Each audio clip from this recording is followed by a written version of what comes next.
Welcome to Wildflower. My name is Romina Rasmussen and I'm the pastry chef at Les Madeleines in Salt Lake City, Utah. And today we are going to make a vanilla bean pound cake. Pound cake recipe is super easy because it's a pound of each of the ingredients except the baking powder. So we have a tablespoon of baking powder, but we have a pound of flour, a pound of eggs, or 9 eggs, and a pound of sugar and a pound of butter, which we have creamed until it's light and fluffy.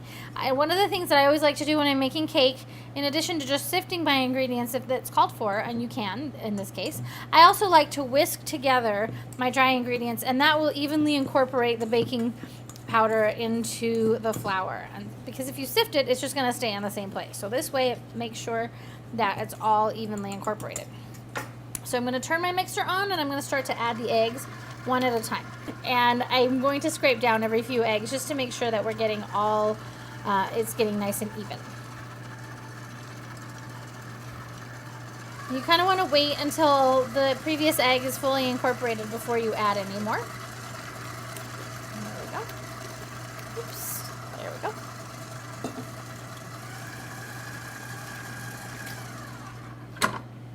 Scrape it down. That way you get it to be nice and even, which is really important.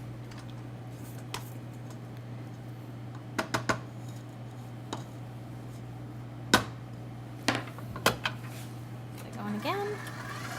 This recipe will actually make 2 loaves that are 9 by 5 by 3. So you'll actually get 2 pounds cake. 2 2-pound cakes. Oh dear. It's okay. Just let it go a little bit longer. Once your eggs are incorporated though, you don't want to keep mixing because it kind of starts to toughen up your cake a little bit. So it overworks the proteins in the eggs. And then we have the last one.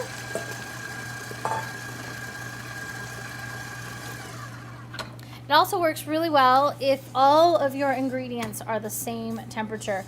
And if you've let your butter come to room temperature, it will go faster because you'll get to that light and fluffy stage where your butter is almost white a lot faster. Even though there's baking powder in here, the air is a big part of the leavening for this recipe. Okay, so we're just gonna make it a little bit more even. And then I'm going to add my dry ingredients. And I like to add them all at once, depending on the kind of cake I'm making. For pound cake, all at once. Turn it on low. You don't want a big cloud of flour. And when it's almost fully incorporated, I'm actually going to take it off the mixer and finish it by hand. That way I make sure that I don't overwork it. I don't want to create a lot of gluten because that makes for a tough and chewy pound cake.